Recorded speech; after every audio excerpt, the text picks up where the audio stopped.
Hello, friends, and welcome to Sleep Tight Stories. I'd like to say hello to some friends. Hello to Henry, and hello to Chloe Millen from Monardo South, all the way in South Australia. I'd like to say happy birthday to Zayla, who is turning 2 on October 30th. Happy birthday to Wesley, who is turning 7 on October 31st.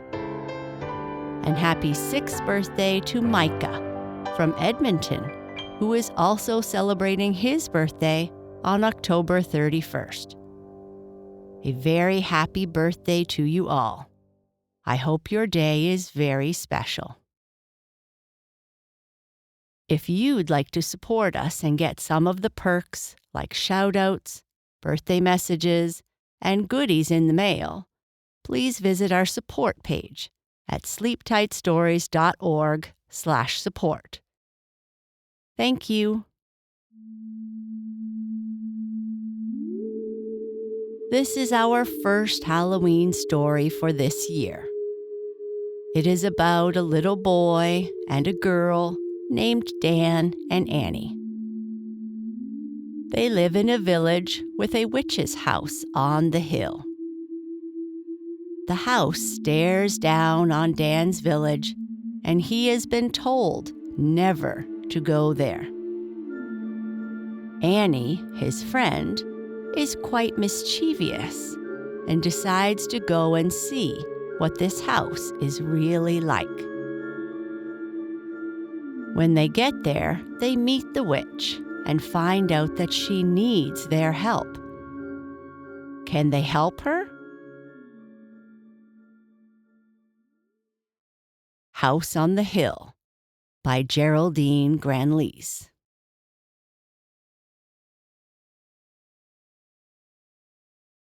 The house had always been there for as long as I could remember, and I was 7.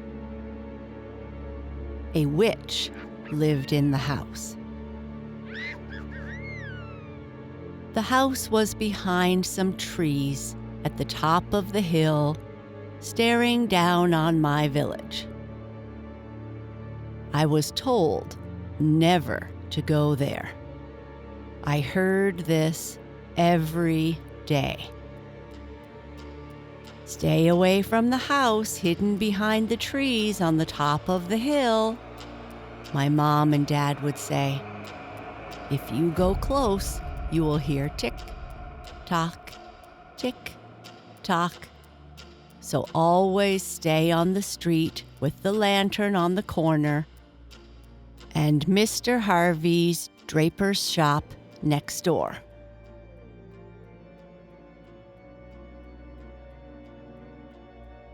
My name is Dan, and my friend is Annie.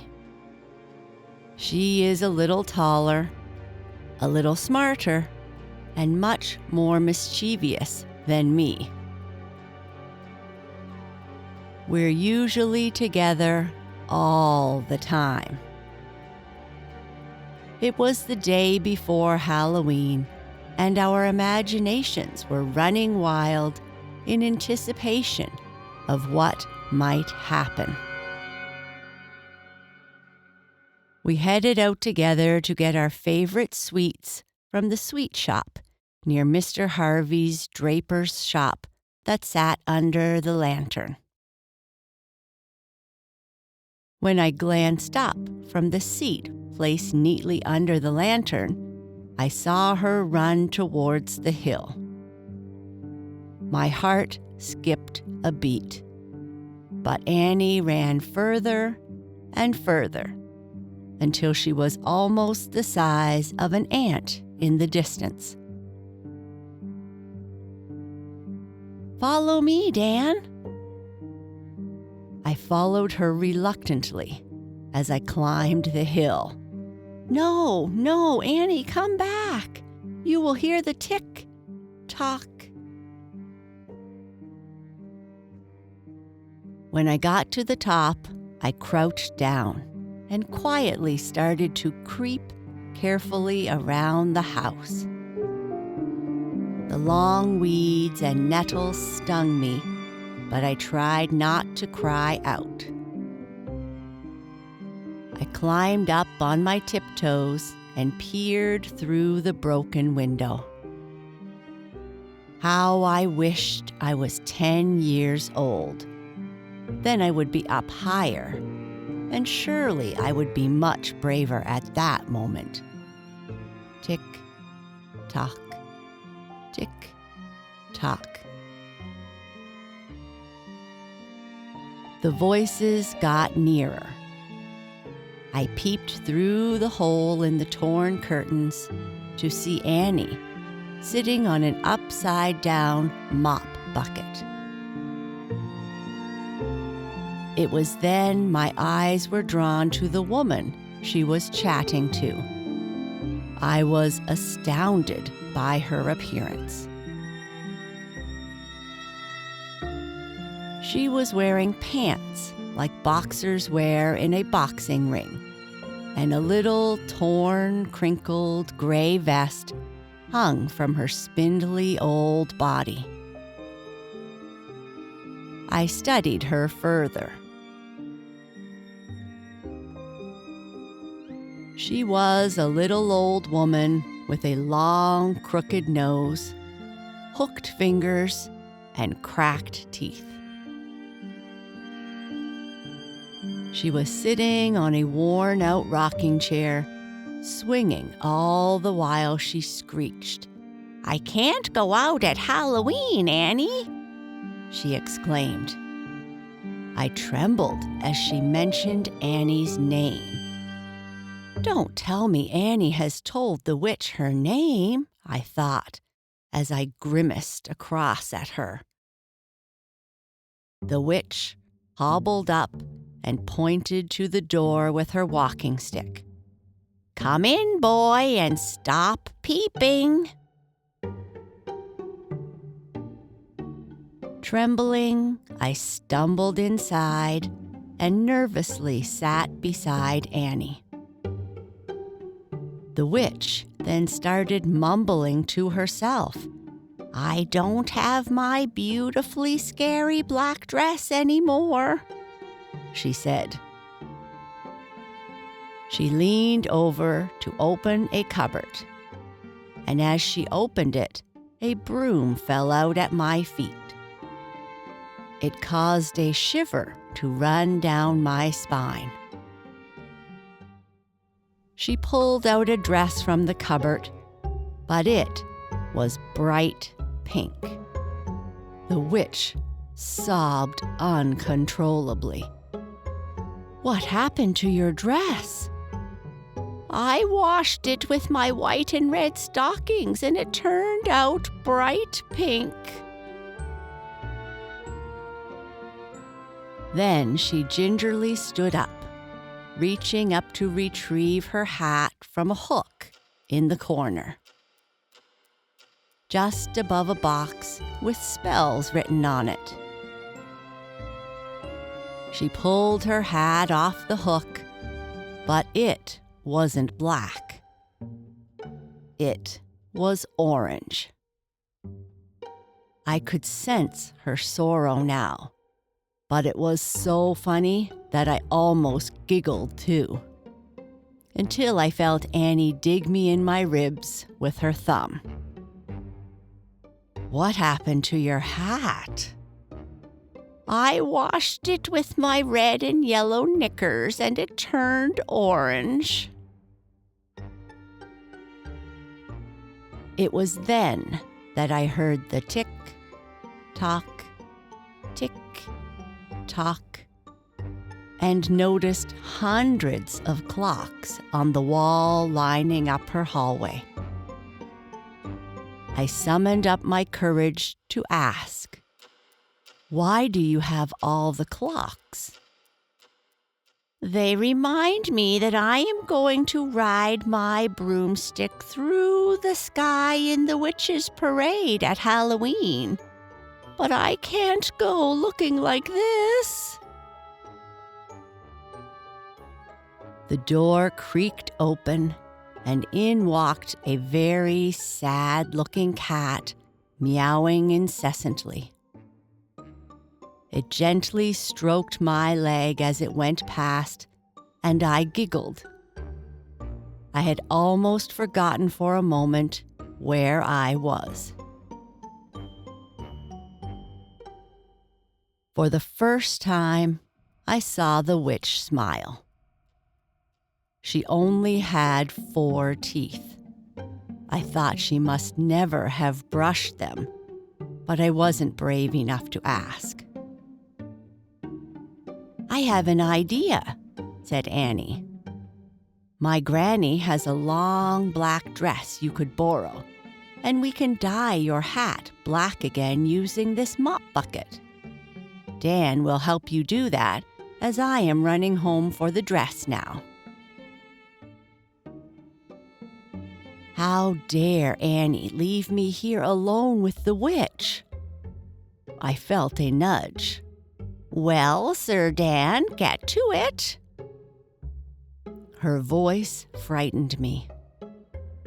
I turned the bucket upright, took her orange hat, and placed it inside. I thought for a moment. "Now, can you find me something red, something green, and lastly, something blue, please?" I said loudly, just in case she was a little deaf.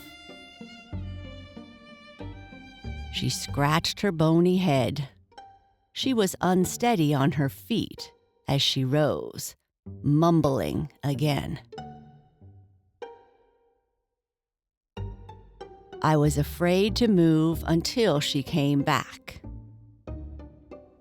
When she entered the room again, she was cradling one red sock, a green leaf from the garden, and a blue vest with hundreds of holes.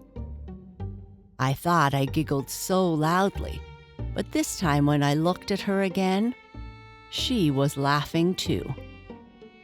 "Well, that has been worn 1 or 2 many times." "Well, Sir Dan, do your magic," she cackled with excitement. I crossed my fingers behind my back. I couldn't believe my eyes. She dropped her head, sat on the mop bucket. Then she said the spells, and a box was flying around her head. It then dropped, and a spell landed at her feet. "I need water." She stood up saying, "Killy-do, a killy, not a diddly-do. Oh, fiddly food, fiddly can put the water in the can." "Now we are sorted. Start stirring, Sir Dan." She handed me her walking stick. All at once, the walking stick started to stir the contents of the bucket. Faster and faster it went, like a washing machine. When it stopped, I crossed my fingers. I closed my eyes, wishing as hard as I could. With my heart beating so fast, she lifted the hat from the bucket. It was black. I opened my eyes and I almost fainted with relief. But her smile warmed me a little. I was happy for her when I saw her delight. Just then I heard Annie's voice. "I'm back." She brought the dress out from behind her back, a beautiful black lace dress.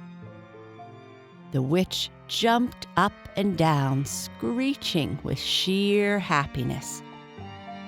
She danced around the kitchen, holding her beloved cat, who didn't look amused. That night we crept home, chatting about the witch and how funny she was.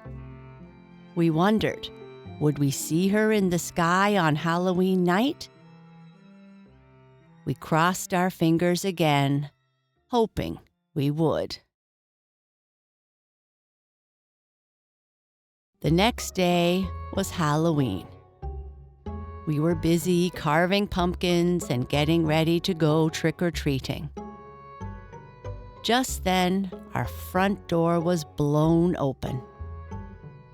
It was banging against the wall, and there were tons of leaves in our hall. Annie and I thought we heard a whisper, so we listened carefully. "Come out, Sir Dan and Annie." We ran outside to see the witch. "Up here," we heard. We looked up and saw that the witches' parade was starting. And there, at the front, was our friend, with a banner at the end of her broom, which read, "I'm the happiest witch in the parade now. Thank you, Dan and Annie."